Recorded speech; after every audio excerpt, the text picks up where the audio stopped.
Hello friends, कैसे हैं आप सभी। आई होप बहुत ही अच्छे होंगे और मन लगाकर अपनी पढ़ाई कर रहे होंगे। मेरी शुरुआत हुई थी सुबह 5 बजे। राध्या भी सोई हुई थी। मैंने सोचा सुबह का स्लॉट पूरा कर लेती हूँ। उठकर मैं थोड़ा बाहर गई, छज्जे में देखा, थोड़ा बहुत ही अच्छा मौसम हो रहा था। सुबह की जो फ्रेशनेस होती है बहुत ही अच्छी होती है। उठकर मैं किचन में गई, थोड़ा एक गिलास गर्म पानी किया। अब तो हैबिट हो गई गर्मी और सर्दी, सुबह एक गिलास गर्म पानी पीने की बहुत ही अच्छी फीलिंग आती है पीकर। तो मैंने पढ़ाई स्टार्ट कर दी थी। अपना लिटरेचर को मैं लेके बैठ गई। सुबह मॉर्निंग में अगर लिटरेचर कर लेती हूँ तो हो जाता है। उसके बाद मैं अपनी सीटेट की प्रिपरेशन करती हूँ, एनसीईआरटी करती हूँ, पीवाईक्यू करती हूँ। जो भी मेरे चैनल से नए जुड़े हैं मैं उन्हें थोड़ा सा अपने बारे में बता देती हूँ। मेरा नाम नेहा है और मेरी शादी को 13 साल कंप्लीट हो चुके हैं। 14 साल चल रही है और मेरी एक बेटी है 12 साल की।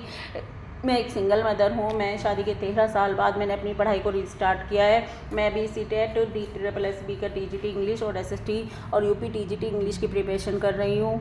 शादी के इतने साल बाद मैंने फिर से पढ़ाई को रिस्टार्ट करने का मकसद यही है सिर्फ कि आगे ज़िंदगी में कोई भी फाइनेंशियली मुझे कोई प्रॉब्लम फेस ना करनी पड़े। जो मुझे करनी पड़ी वो मेरी बेटी को ना करनी पड़े।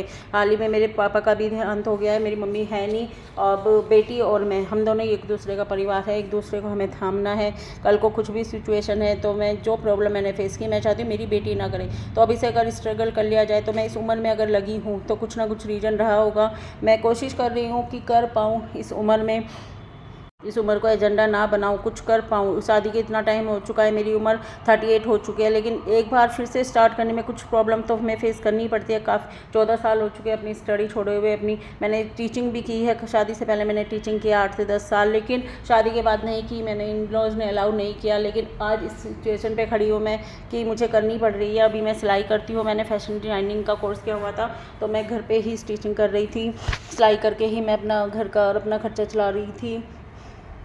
लेकिन अब दिल्ली गवर्नमेंट ने जो हमारी एज बढ़ा दी है टीजीटी में, DSSB में हमारी 40 एज कर दी है। उससे मुझे रिलीफ मिला है। फिर से मैंने सोचा क्यों ना फिर से एक बार ट्राई किया जाए कि टीचिंग में लाइन में क्या रहता है, क्या रिस्पॉन्स मिलता है। हो सकता है किस्मत कब जाग जाए, मेहनत कब सफल हो जाए। तो मैं एक बार कोशिश करना चाहती हूँ कि हो सके हो जाए। नहीं होगा तो फिर प्राइवेट स्कूल्स तो हैं ही। अपना सीटेट का एक बार सर्टिफिकेट हाथ में आ जाए तो प्राइवेट स्कूल में भी ईजी हो जाता है हमारे लिए जॉब करना, प्राइवेट में भी, क्योंकि कंपलसरी हो गया है सीटेट का जो सर्टिफिकेट है बहुत ज़्यादा।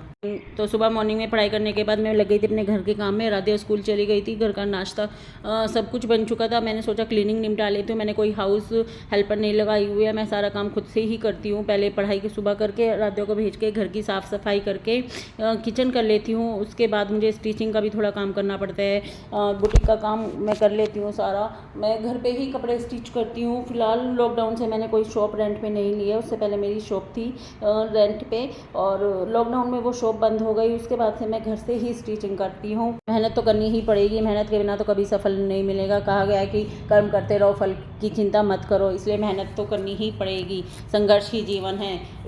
मेहनत करोगे तो अपनी लाइफ को बदल लोगे, यहाँ तक कि अपनी लिखी हुई किस्मत को भी बदल सकते हैं। तो आज मैंने इंग्लिश के नोट्स बनाए थे। एक्विजन और लर्निंग का टॉपिक लिया था मैंने, जो हिमांशी मैम ने करवाया हुआ है। इंग्लिश की पैडागोजी की थी। इसमें लैंग्वेज और लैंग्वेज फैमिलीज़ के बारे में बताया गया था, जो आप लोग भी कर रहे होंगे। नोट्स बनाते रहिए। नोट्स का ये है, मैं वीडियो और फ़ोन में बहुत टाइम लग जाता है, लेकिन एग्जाम के टाइम पे हम अपने नोट्स उठा के फटाफट से रिवीजन करते रहेंगे। रिकॉल करने में आसानी होगी।